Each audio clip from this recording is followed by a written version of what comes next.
Patient बेहोश है।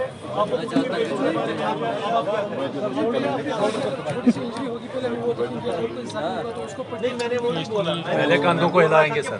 हाँ ऐसे करेंगे और क्या करेंगे, हिलाएंगे और क्या करेंगे, आवाज देंगे इसको। आवाज भी ठीक शुक्र। हाँ हेड की चौथा पंच प्लस चेक करो। जिस पोजीशन में आप उसी साइड से फॉर दोनों साइड में कर सकते हैं। हाँ एग्जैक्टली, मगर जिस साइड से आप हो तमिस बस बेकिस की असोसिएशन ना तो कुछ अपोजिट साइड से दोनों साइड पेशेंट का पेशेंट ठीक है। कैसे करेंगे हेड टू चिन लिफ्ट दिखाइए। हेड से चिन लिफ्ट कैसे करेंगे भाई? व्हाट यू वांट हेड नहीं ये मैं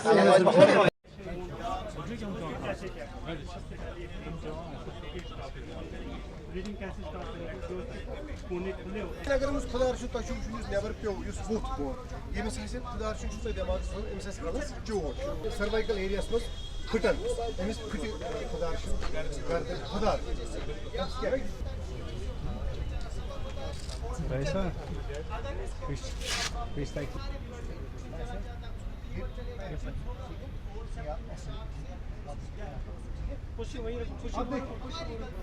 वन टू थ्री लिफ्ट। देखिए इससे पहले आपने कभी ऐसे उठाया होगा? नो। कितना हमें टाइम देखें, ये एक सबसे इम्पोर्टेंट तो आज का जैसा आपने बताया कि आज फर्स्ट एड डे है, और फर्स्ट एड का मतलब ही होता है कि इमीडिएट और इमरजेंट सिचुएशन में हम कैसे फर्स्ट एड की कार्रवाई करें, कैसे हम जो स्किल है मेडिकल जो टर्म्स में हम बात करें तो उसको हम प्रोवाइड करके कैसे हम कोई मेजर इंजरी को रोक सकें और लाइफ को सेव कर सकें जो अफेक्टेड आदमी है। तो एक्चुअली एक मैं और बात बताना चाहूँगा, आज से करीब 6 महीना पहले हमने इंटरनल अपने रिसोर्स से हमारे जो मेडिकल ऑफिसर हैं मिस्टर अब्रार डॉक्टर हैं, उनको हमने ये हिदायत दी और ऑर्गेनाइज कराया था एक प्रोग्राम, उसमें भी हमारे 200-250 बॉयज शिरकत किया था। तो उस समय एक लिमिटेड लेवल पर हम फर्स्ट एड की ट्रेनिंग करवा पाए थे, और उस दिन ही माइंड में एक बात आई थी कि एक लार्ज स्केल पर जब भी मौका ऐसा मिलेगा तो हम ज़रूर करेंगे, और वो दिन आज आ गया। और जाती तौर पर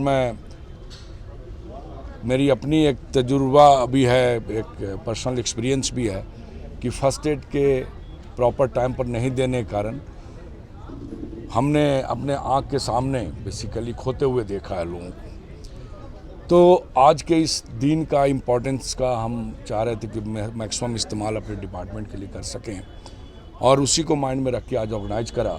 हमने अपने दोनों हेडक्वार्टर, प्रोविंशियल हेडक्वार्टर जम्मू और श्रीनगर में करीब 700 हमारे जो फायर इमरजेंसी सर्विसेज के जवान और ऑफिसर्स हैं जो इसमें शिरकत कर रहे हैं, जो ट्रेनिंग ले रहे हैं, और हमारी मेडिकल जो डिपार्टमेंट है, मेडिकल एंड एजुकेशन डिपार्टमेंट, उनके हेल्प से उनके डॉक्टर्स की टीम है और हमारे मेडिकल ऑफिसर ये सब मिल करके उनको ट्रेन किया जा रहा है, ताकि ज़रूरत पड़ने पर वो स्किल का इस्तेमाल करें और अफेक्टेड आदमी को हम, वो तो कायदे से हर शहरी को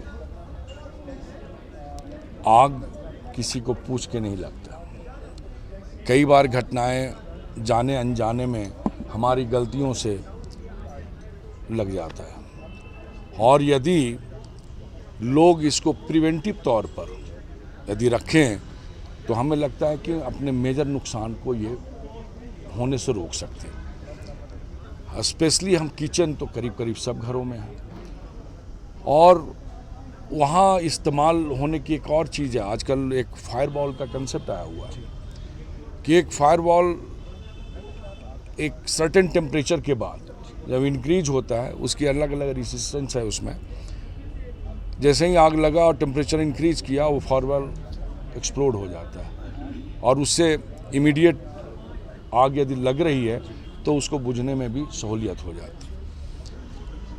वो एक तो है ही है, उसके अलावा फायर एक्सटिंग्विशर्स, वो तो किचन के लिए एक पार्टिकुलर पॉइंट पर आप इस्तेमाल कर सकते हैं। और तब जब कई बार होता है, चूँकि हमने एक एनालिसिस करा हुआ है, एक स्टडी किया था लार्ज स्केल पर, हम अपने ऑफिसर्स और अपने इंसिडेंट के 5 साल के आंकड़ों के ऊपर, इसमें ऑब्जर्व करा गया है कि सबसे ज़्यादा जो फायर इंसिडेंट की जो घटनाएं घटती है उसमें इलेक्ट्रिक शॉर्ट सर्किट से करीब 25% से ज़्यादा घटनाएं घटती हैं। और ये एलपीजी जो सिलेंडर है उसके रिसाव से या फिर उसके इग्नाइट होने से करीब 6% का इंसिडेंट होता है, जो कि इलेक्ट्रिसिटी हर घरों में है और गैस का इस्तेमाल हम करीब करीब करते हैं। तो यदि फायर एक्सटिंग्विशर हम रखें और कुछ चीज़ों को, तो फायर एक्सटिंग्विशर तो एक प्रिवेंटिव है कार्रवाई, लेकिन उसके पहले हम 2-3 चीज़ों को हम लोगों को चाहेंगे आपके माध्यम से कन्वे करना, कि हम ड्रिल बना लें अपने लाइफ में, कि घर से जब भी हम निकलते हैं तो यदि घर में कोई नहीं है तो हम मेन स्विच को ऑफ कर दें। गैस का सिलेंडर, गैस किचन में हम इंश्योर करें कि जब भी हम किचन से बाहर जा रहे हैं तो हम उसको बंद कर दें, जो नॉब है उसका। यदि हम सिर्फ 2 ड्रिल का इस्तेमाल करें तो शायद 90% इंसिडेंट होने से हम रोक सकते हैं।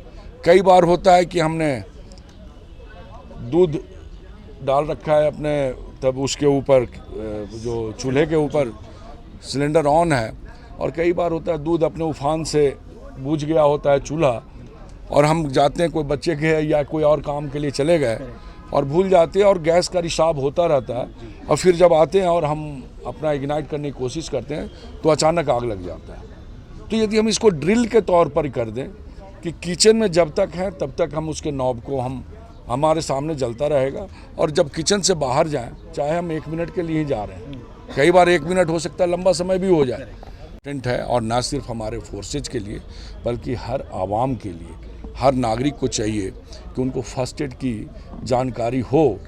यदि वो जानकार होंगे तो वो अपने आप का भी हिफाजत कर पाएंगे, अपने फैमिली के जो अजीज़ लोग हैं उनको बचा पाएंगे, अपने सोसाइटी के लोगों को यदि कहीं घटना घट गई है, यदि हम जानकार हैं तो हम इमीडिएट CPR और कुछ कार्रवाई करके बचा सकते हैं। तो लिहाजा हम सबसे चाहेंगे कि जब भी जिनको मौका मिले वो ज़रूर इससे ट्रेनिंग लेनी चाहिए फर्स्ट एड का। Thank you very much. एक सवाल ज़रूर मैं करूँगा लास्ट में। फाइनली जब आग लगती है कहीं पे तो अक्सर बेशतर हम देखते हैं कि हादसा होने के बाद हमें पता चलता है कि अगर कोई वहाँ पे इंसिडेंट हो जाए, कोई ज़ख्मी हो जाए, तो उसके बाद एम्बुलेंस वगैरह मंगवानी पड़ती है फौरी तौर। इसके लिए क्या इक़दाम उठानी चाहिए कि जब भी कहीं पे आग लग जाए क्यों ना एक एम्बुलेंस फॉलो करे इमीडिएटली, ताकि उस वक्त इमरजेंसी में किसी की जान ना जा सके और वक्त पे ये सारा कुछ किया जाए। एक तो मैं बताऊंगा आपको कि जब भी इंसिडेंट इस टाइप का होता है फायर का, कॉल जैसे ही हमारे पास आता है, नॉर्मली फायर स्टेशंस में हमारे यहाँ कंट्रोल रूम का प्रोविज़न है, लोग फ़ोन करते हैं, और उस समय एक तो होता है कि हमारी फायर इमरजेंसी सर्विसेज की गाड़ियाँ तो निकलती ही हैं, साथ ही साथ हमारा कंट्रोल रूम वहाँ के लोकल उस वेसिनिटी से जुड़े हुए हॉस्पिटल्स को भी इतला करता है अपने लेवल पर।